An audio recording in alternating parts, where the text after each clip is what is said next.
안녕하세요. 자, 이번 시간은 이제 부가가치세입니다. 자, 우리 회계 1급에서는 이제 세무회계 중에서 부가가치세가 시험 범위에 해당이 되시고요. 부가가치세는 이제 이론 시험을 대비한다라고 하시면 사실 이론 시험 전체 15문항 중에서 많으면 3문항이에요. 평균 이제 두세 문항 정도가 출제가 되고 있습니다. 그래서 사실은 이론 시험 대비하셔서는 비중이 조금 범위에 비해서는 좀 낮은 편이죠. 하지만 우리 실기시험 입력 시 문제 3번이 이제 메인 매출 전표 입력이죠. 5문항이 출제가 되는데 메인 매출 전표 입력하실 때 이제 공급 시기가 이제 거래 날짜입니다. 그래서 공급 시기라든가 아니면 과세 유형을 선택하실 때 정확한 수행을 하시기 위해서 우리 부가가치세 공부를 한다라고 생각하고 부가가치세 개요부터 보도록 하죠. 자, 부가가치세입니다. 자, 우리가 이제 3대 국세죠. 부가세, 소득세, 법인세 중에서 이제 부가가치세를 배우시는데, 부가가치세 전체적인 의의를 보시면, 부가가치세란 재화 또는 용역이 생산, 유통되는 거래 단계에 자, 기업이 새로이 창출한 가치의 증가분이라고 얘기를 합니다. 자, 예를 들어서 1,000원에 물건을 사서 1,500에 팔았습니다. 1,000원에 물건을 사서 1,500에 팔았다. 그럼 1,500이 뭐가 되죠? 매출이 되고 1,000원이 뭐가 되죠? 비용이 됩니다. 자, 그러면 1,000원에 사서 1,500에 매출을 하셨으니까 500만큼 뭐죠? 이익입니다. 자, 회사에서 1,000원짜리를 1,500에 팔았으니까 500만큼 창출한 500을 창출하셨죠? 이 창출이 뭐예요? 가치의 증가분입니다. 그래서 이걸 부가가치라고 부르는 거예요. 그래서 1,000원의 가치, 내가 1,000원의 가치에 증가시킨 부가가치가 500이니까 500에 대한 10%가 뭐가 되는 거예요? 부가세 50원이 되는 겁니다. 이해되시죠? 그래서 부가가치세란 어떤 기업이 새로이 창출한 가치의 증가분을 우리는 부가가치다 이렇게 표현을 합니다. 자, 부가가치세 계산 방법입니다. 자, 부가가치세 계산 방법은 전 단계 거래공제법과 전 단계 세액공제법이 있는데 우리나라에서는 매출세액에서 매입세액을 공제하는 자, 세액공제법으로 부가가치세 납부를 계산합니다. 자, 전 단계 세액공제법은 1,500에 대한 10%죠? 얼마 있죠? 150. 이게 매출세액이에요. 자, 그 다음 1,000원에 10%가 있습니다. 이 1,000원의 10%가 뭐죠? 100원이 매입세액입니다. 되셨어요? 그래서 1,150원의 매출세액에서 100원의 매입세액을 차감하니까 자, 납부세액이 얼마죠? 50원이 계산되셨죠.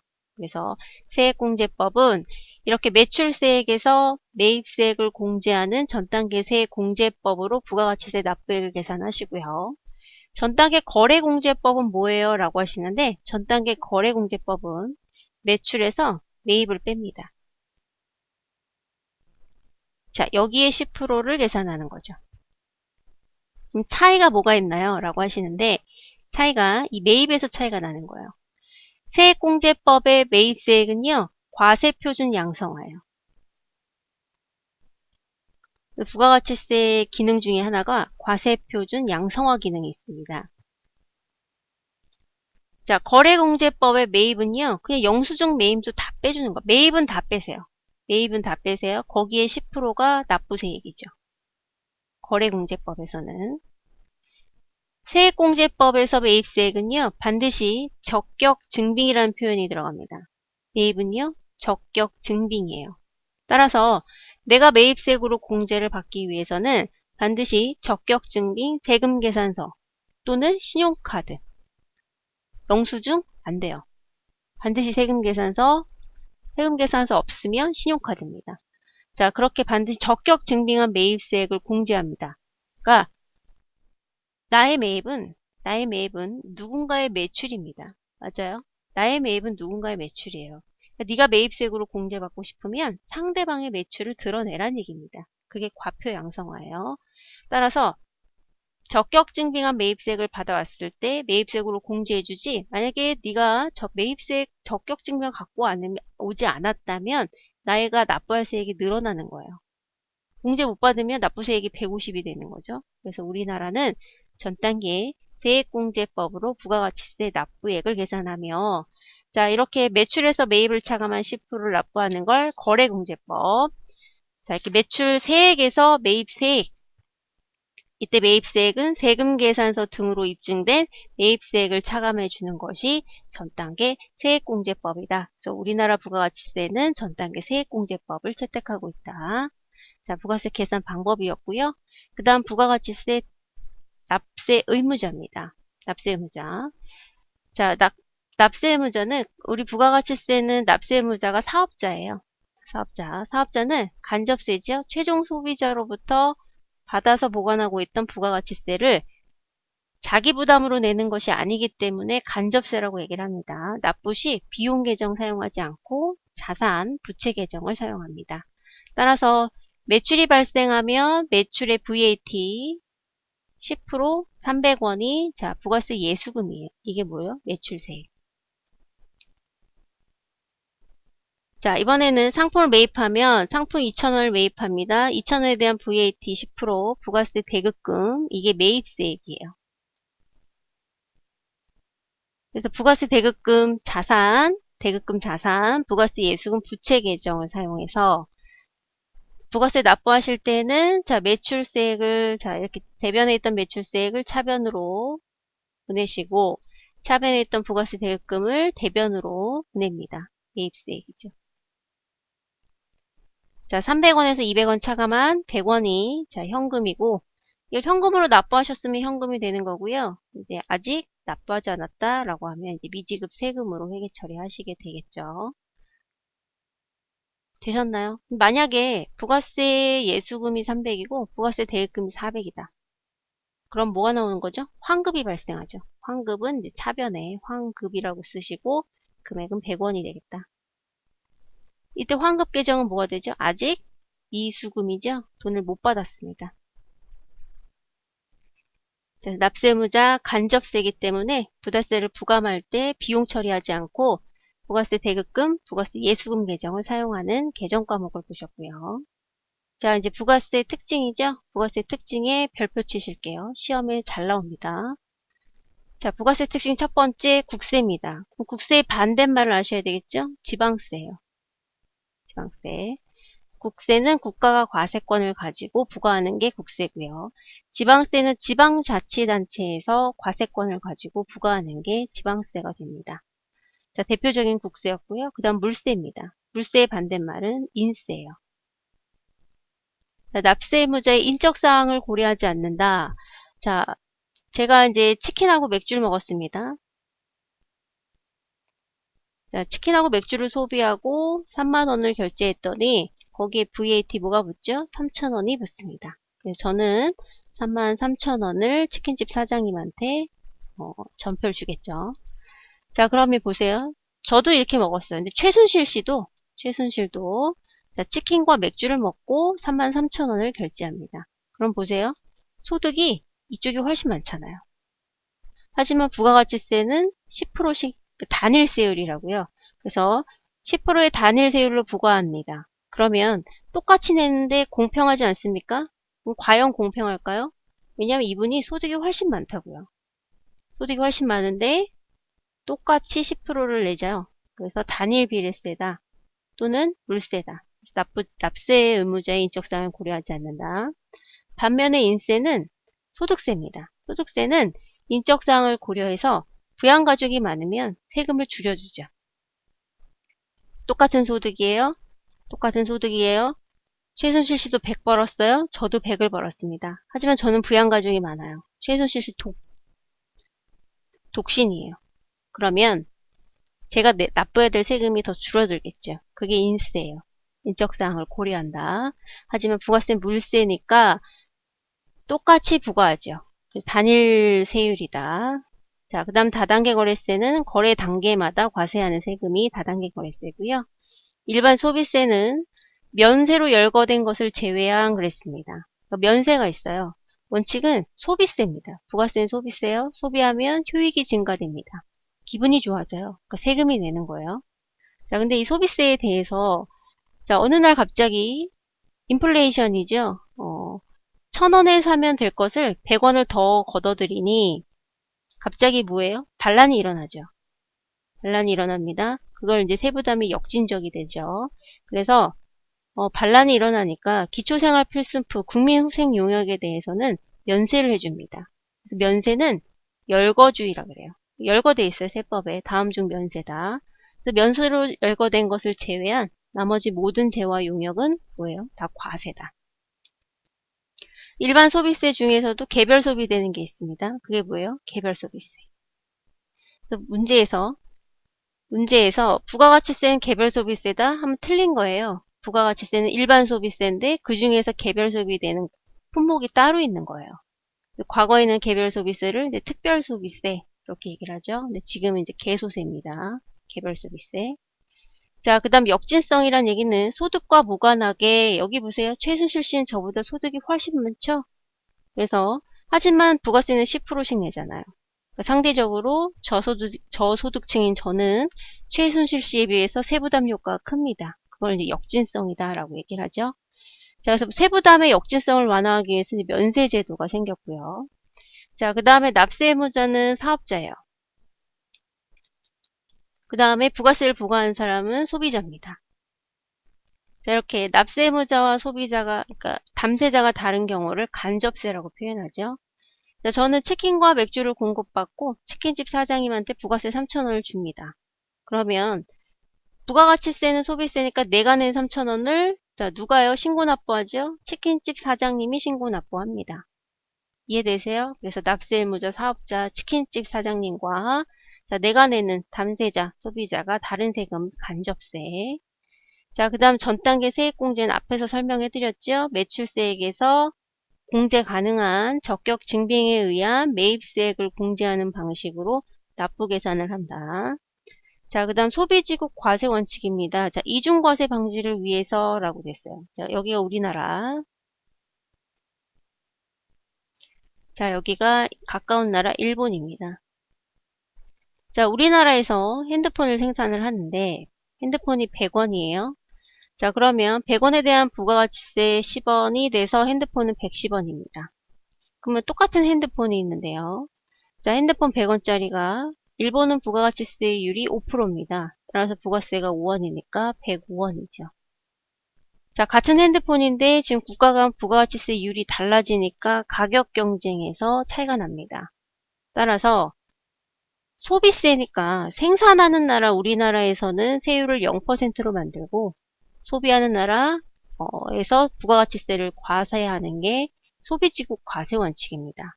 그리고 생산하는 나라에서도 부가세를 과세하고 소비하는 나라에서도 부가세를 과세하면 이중과세가 되잖아요. 그래서 이중과세 방지를 위해서 생산지국에서는 수출할 때 0원으로 해서 수출을 하고 소비할 때는 소비하는 나라에서 부가세율을 정해서 부가가치세를 부과하면 되겠죠. 소비지국 과세 원칙을 채택했다. 영세율 가시면 이 내용이 한 번 더 나오죠.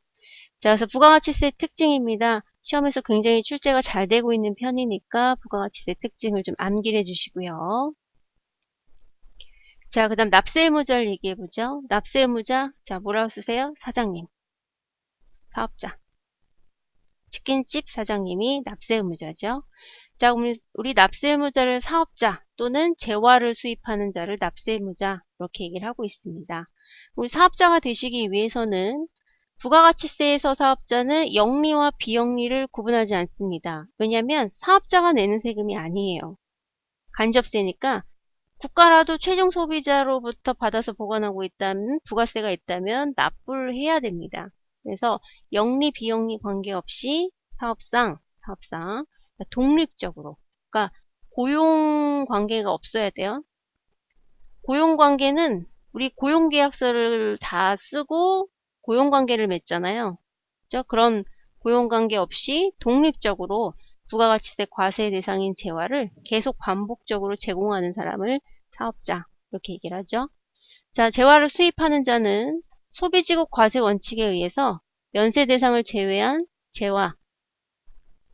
재화는 수입 통관 시 10% 세율로 부가세가 과세됩니다. 그러니까 생산지국에서는 0세율이고요. 소비하는 국가의 수입 통관 시 부가가치세가 과세되죠. 자, 따라서 중요한 게 재화를 수입하는 자는 사업자의 유무를 묻지 않습니다. 개인이라도 재화를 수입하면 세관장이 10%의 부가가치세를 과세합니다. 사업자 여부에 관계없이 부가가치세 납부가 있다. 이 문장이 중요한 거예요. 자, 그다음 사업자의 분류입니다. 우리 사업자는 과세사업자와 크게 면세사업자로 구분을 해요. 면세사업자는 부가가치세법상의 사업자가 아니에요. 면세사업자는 소득세나 법인세법상의 사업자입니다. 따라서 부가가치세 납세 의무가 없어요. 면세사업자는. 과세사업자 얘기를 계속하고 있어요. 우리는. 왜냐하면 면세사업자는 납세 의무가 없어요. 부가가치세법상의 사업자가 아니니까. 우리 지금 부가가치세 공부하시니까 과세사업자 얘기를 하고 있는 거죠. 과세사업자는 일반과 간이로 구분을 합니다. 일반과 간이. 자, 일반 과세자는 납세 의무자가 있고요. 간이 과세자도 납세 의무자가 있습니다. 납세 의무제, 납세 의무가 있다 이 얘기죠. 자, 그럼 간이 과세자는 누가 간이냐? 적용 대상이 직전 1영년입니다. 1영년에 공급 대가 4,800이에요. 저 공급 가액이라는 표현이 있고요. 공급 대가라는 표현이 있습니다. 공급가액은 부가세가 포함되는 게 아니에요. 부가세가 포함되어 있지 않다.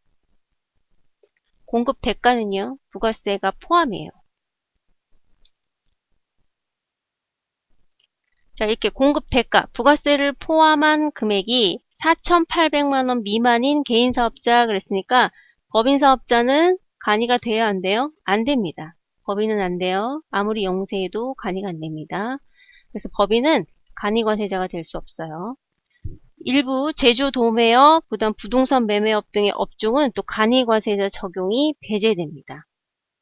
자, 그 다음에 간이과세의 특징은 이렇게 세액 계산 구조가 좀 간편해요. 간편. 일반 과세자는 매출세액에서 자, 적격증빙 뭘 빼죠? 매입세액을 차감한 납부세액을 계산합니다. 근데 간이과세자는 공급대가가 있어요. 공급대가, 부가세를 포함한 공급대가 곱하기 업종별 부과율이 있습니다. 예를 들어서 30%를 곱하시고 여기에 10%를 합니다. 계산 구조가. 그래서 업종별 부가가치율을 사용하여 좀 간편한 방법으로 계산을 하고요. 자, 이렇게 매출세액보다 매입세액이 크면 여기가 더 크면 일반 과세자는 환급이 나옵니다. 환급. 하지만 간이사업자는 매입세액이 크더라도 부가가치세 환급을 받지 못한다. 그런 특징이 있고요. 자, 그 다음 간이과세자 세금계산서 발급할 수 없어요. 간이과세자는 세금계산서 발급할 수 없고 영수증만 발급할 수가 있습니다. 자, 그 다음에 내가 영세율을 적용받는 사람입니다. 수출업자죠. 수출업자는 항상 환급이 발생합니다. 왜냐면 매출세액이 항상 0이거든요. 그럼 매입세액만 있으니까 항상 영세율은 환급입니다. 환급. 자, 근데 내가 간이과세자라면 어떻게 해요? 매입세액 환급을 못 받죠? 못 받기 때문에 간이과세를 포기해야 됩니다. 간이과세자가 간이과세자를 포기하고 일반과세자 규정을 적용받으려면 관할세무서에 간이과세 포기 신청서를 제출하면 됩니다. 그죠? 제출을 하시되 간이과세를 포기하면 이후 3년간 간이과세 적용을 규정받지 못한다. 그 내용이었어요. 근데 우리가 환급을 못 받기 때문에 간이도 포기를 하죠.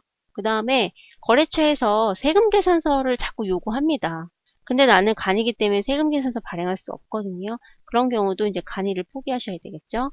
간이과세자에 대한 내용이었고, 우리 실무시험에서는 간이과세자가 나오기가 좀 힘들어요. 왜냐하면 우리는 다 법인을 대상으로 하는 제조기업을 가지고 실무 연습을 하시기 때문에 간이과세를 실무로 연습하시기는 힘들고, 이론시험 대비하셔서는 간이과세의 특징이 나올 수 있으니까 간이과세의 특징을 좀 간략하게 설명해 드렸고요.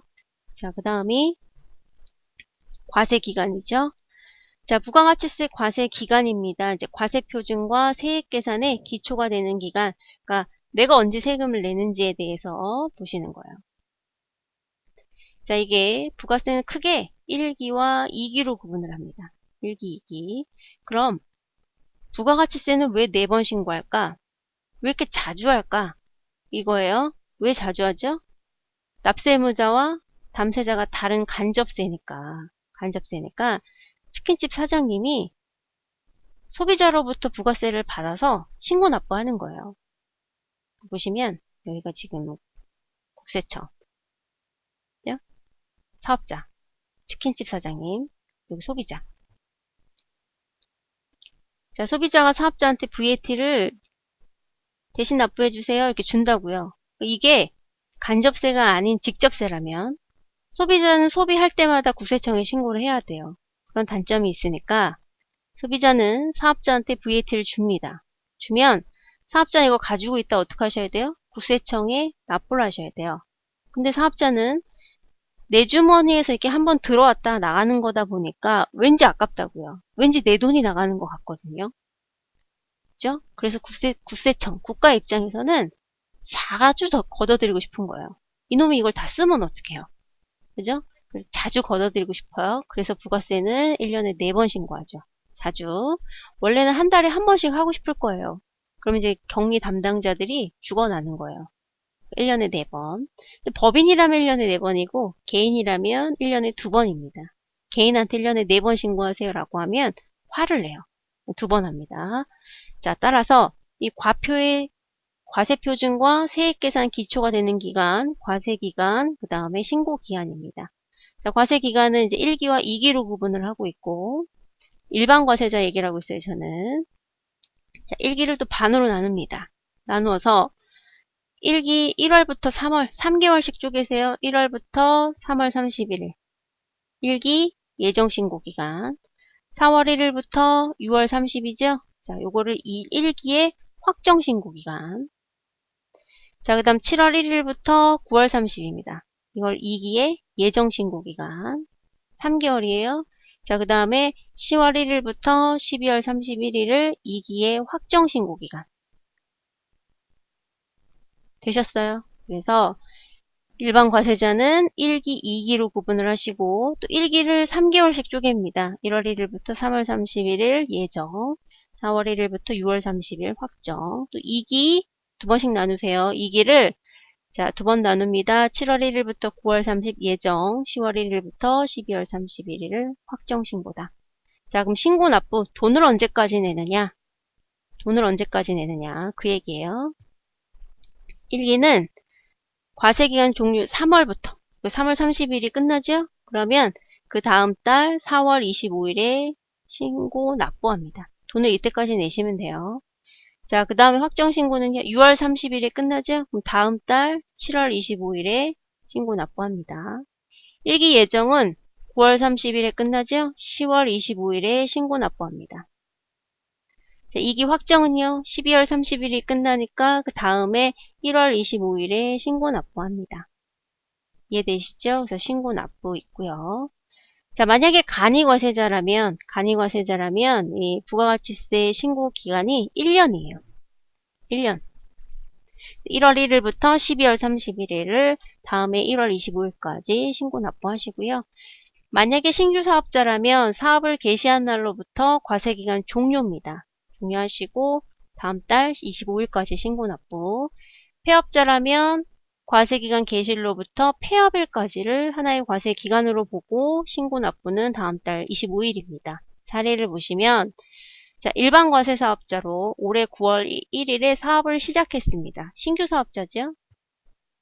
보세요. 신규 사업자의 과세 기간은 사업의 개시일로부터 과세 기간 종료입니다. 자, 그러면 사업의 개시일이 9월 1일이죠? 9월 1일부터 자, 9월 1일이 속하는 과세 기간 종료일이 언제세요? 자, 부가가치세법상 올해 2기의 과세 기간 그랬으니까 12월 31일까지가 이 홍길동 씨의 과세 기간이 되시겠죠. 되셨어요. 그래서 신규 사업 개시일로부터 과세 기간 종료 9월 1일은 2기의 과세 기간 종료 12월 31일까지가 홍길동씨의 과세 기간이다. 따라서 9월 1일부터 12월 31일까지가 과세 기간이고 신고 납부는 언제까지 하시면 돼요? 다음에 25일이죠.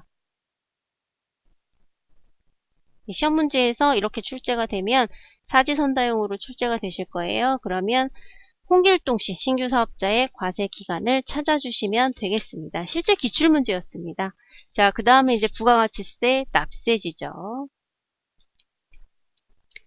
자, 부가세 납세지입니다. 중요하죠? 부가가치세 납세지는 사업 장별이 원칙입니다. 그래서 부가세 납세지는 각 사업장 소재지로 한다. 자, 무슨 얘기냐면 제가 강남구에 자, 치킨집을 운영하고 있습니다.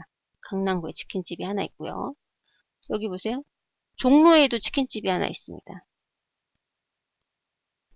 종로에도 있고요. 강북에도 제가 치킨집이 있어요.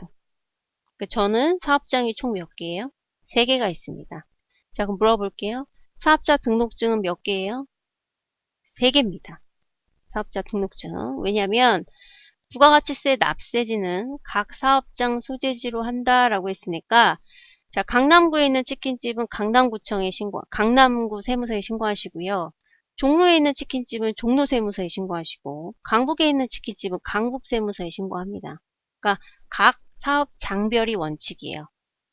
따라서 사업자가 이렇게 여러 개의 사업장을 가지고 있다면 각 사업장마다 사업자 등록증하고 그 다음 부가가치세도 각 사업 장별로 하는 게 원칙입니다. 이걸 사업 장별이 원칙이다. 자, 근데 이렇게 하다 보니 특례가 있습니다. 특례는 뭐냐면 두 가지 주사업장 총괄납부와 사업자 단위과세 제도가 있어요. 이거를 또 비교하는 게 시험에서 나오죠. 자, 원칙은 뭐라고요? 사업 장별. 원칙은 이렇게 사업 장별로 하는 게 원칙이나 특례가 있습니다. 주사업장 총괄납부예요. 주사업장이 있어요. 그러니까 부가가치세 납부만 주된 사업장에서 총괄해야 돼요. 그러니까 사업자 등록증, 세금계산서 수수, 부가세 신고 다 각 별로 하세요. 각 별로 하시되 뭐만요? 납부만 총괄하는 겁니다. 이게 주사업장 총괄납부예요. 그래서 부가세 납부만 주된 사업장에서 총괄하시고 여기서 말하는 주대는 법인이면 본점 또는 지점, 개인이라면 주사무소가 이제 주된 사업장이 되시고요. 자, 주사업장 총괄납부는 납부만 총괄하는 제도이니까 사업자 등록증, 부가세 신고, 세금계산서 수수는 각 사업 장별로 해야 됩니다. 납부만 뭐라고요? 총괄. 자, 근데 사업자 단위과세 제도는 말 그대로 왜요? 한 군데에서 다 하는 거예요. 그래서 사업자 등록, 부가세 신고, 납부, 세금계산서 수수를 모두 주된 사업장에서 하면 돼요. 주된. 내가 강남구가 주된이다. 라고 하면 강남구에서 다 합산해서 합니다. 자, 그러니까 만약에 강북구에서 세무조사가 왔다. 그러면 이게 사업자 단위과세 제도라면 강남구에서 조사를 받겠죠? 사업자 단위라면. 그래서 사업자 단위는 사업자 등록, 부가세 신고, 납부 다 어떻게 하라고요? 주된에서 하면 됨. 주된 사업장에서 하시면 되고 여기서 주된은 법인은 본점, 개인은 주사무소다. 그래서 이 두 가지 제도를 또 비교하는 것이 이론에서 출제가 잘 되죠. 자, 그 다음 사업장의 범위고요. 별표 하나 치세요. 시험에서 출제가 잘 됩니다. 사업장. 자, 광업이라면, 업종이 광업이라면 광업사무소의 소재지가 사업장입니다. 제조업이라면 최종 제품을 완성한 장소. 자, 건설, 운수, 부동산 매매업입니다. 건설업, 운수업, 부동산 매매업의 특징을 보시면 뭔가 이동을 자주 해요. 매매업은 내가 강원도 가서 땅 팔았다가 부산 가서 건물 팔 수도 있는 거잖아요. 그죠? 이동이 한 군데 있는 게 정착이 돼 있는 게 아니라 왔다 갔다 해요. 운수업도 마찬가지로. 자, 그래서 건설, 운수, 부동산 매매업은 법인이라면 법인의 등기부상이에요. 이동을 많이 하니까 딱 한 군데 자리를 정해놓고 사업장을 봐야 됩니다. 법인이라면 법인의 등기부상 소재지, 개인이라면 사업에 관한 업무를 총괄하는 장소가 사업장이고요. 반대로 매매가 아닌 임대라면 임대는 한 군데 딱 정해진 고정된 장소가 있습니다. 따라서 부동산 임대업이라면 부동산의 등기부상 소재지가 맞다라는 얘기예요. 되시죠? 그래서 두 가지를 비교해서 출제가 잘 되고 있으니까 매매업이라면 법인은 법인의 등기부상, 개인이면 사업에 관한 업무를 총괄하는 장소, 임대업은 법인의 부동산의 등기부상 소재지입니다. 자, 그 다음 무인 자동 판매기예요. 무인 자동 판매기는 사업에 관한 업무를 총괄하는 장소입니다. 보통 이제 무인 자동 판매기는 여러 대를 운영하죠. 뭐 내가 자동 판매기를 20대에 설치했다. 그럼 원칙이 사업 장별이니까 20군데의 사업자 등록증을 하는 게 맞습니다. 그죠? 근데 또 이걸 생각해 보세요. 내가 자판기 한 대당 매출이 4천이에요. 한 대당 4천입니다. 그러면 4,800 미만이니까 간이죠. 한 대로 봤을 때는 간이에요. 근데 이게 20대가 되면은 8억이 됩니다. 웬만한 중소기업이 되는 거죠. 그래서 무인 자동 판매기 같은 경우는 업무를 총괄하는 장소를 사업장으로 보겠다. 그 얘기고요. 그 다음 사업장 설치하지 않으면 사업자의 주소 또는 주소가 없다면 머무는 거소를 사업장으로 본다. 업종별 사업장 구분이 시험에서 출제가 잘 되고 있고 사례를 보시면 부가가치세법상 사업장의 범위입니다. 자, 광업은 뭐예요? 광업사무소의 소재지. 제조업은 최종 제품 완성하는 장소. 건설, 운수, 부동산, 매매업은 사업자가 법인인 경우에는 법인의 등기부상 소재지. 개인이라면 사업에 관한 업무를 총괄하는 장소. 맞아요. 자, 근데 임대업입니다. 임대업은 어떻게 하라고요? 부동산이 정착되어 있잖아요. 그러니까 부동산의 등기부상 소재지로 가면 되겠죠. 근데 반대로 얘기했죠. 사업자가 법인인 경우는 법인의 등기부상 소재지다. 이거는 부동산 매매업입니다. 임대업은 뭐라고요? 부동산의 등기부상 소재지를 사업장으로 보죠. 자, 그래서 틀린 설명은 답안이 4번입니다. 이것도 실제 기출문제에서 출제가 됐던 내용이니까 사업장의 범위를 좀 잘 기억해 주시고요. 자, 그 다음에 이제 사업자다 라고 하면 사업자 등록을 해야 됩니다. 우리 개인이 주민등록증 갖고 있잖아요. 그죠? 주민등록증에 있는 주민번호를 가지고 개개인을 이제 관리를 합니다. 마찬가지로 사업자는 사업자 등록번호가 부여됩니다. 그 등록번호로 관리를 하죠. 사업자는 사업장마다 사업 개시일로부터 20일 이내 반드시 사업자 등록을 신청하여야 합니다. 다만 신규로 사업하려는 자는 사업 개시일 전이라도 사업자 등록을 할 수 있고요. 사업자 등록 신청을 받은 관할 세무서장은 신청일로부터 며칠이요? 3일 이내에 사업자 등록증을 발급해야 됩니다. 자, 그 다음 사업자 등록하지 않은 경우는 미등록 가산세 또는 매입세액 불공제에 대한 세무상 불이익이 있으니까 사업자 등록증을 하셔야 되겠고요. 자, 시험에서는 사업자 등록의 정정이 출제가 되고 있습니다. 신청일 사업자 등록, 그러니까 우리가 주민등록상에도 주소지가 변경이 됐습니다. 그러면 관할 동사무소 가서 주소지 변경한다고요. 그런 것처럼 사업자 등록증 안에도 내용이 바뀌면 정정신고를 해야 됩니다. 정정신고를 하면 신청 당일날 정정되는 게 상호를 변경하거나 통신판매 사업자가 사이버몰 또는 명칭 또는 인터넷 도메인 이름 변경한 경우는 신청 당일날 정정이 되고요. 신청일로부터 3일이 걸리는 게 있습니다. 그게 법인의 대표자 변경이에요. 자, 근데 개인 사업자의 대표자 변경은 폐업 사유가 됨을 주의하시고요. 두 개 비교 잘 하시고요. 사업장을 이전했습니다. 사업의 종류가 변경됐습니다. 그럼 사업을 정정하셔야 되겠죠? 자, 그 다음 상속으로 인하여 명의가 변경되는 경우도 신청일로부터 3일 이내에 사업자 등록 정정 신청 사유가 되겠습니다. 시험에 잘 나오니까 좀 암기를 좀 해주세요. 자, 그래서 이번 시간에 이제 부가가치세에 대한 전체적인 개요를 살펴보셨어요. 자, 그래서 다음 시간은 부가세를 과세하는 과세 대상의 문제를 보겠습니다. 고생하셨습니다.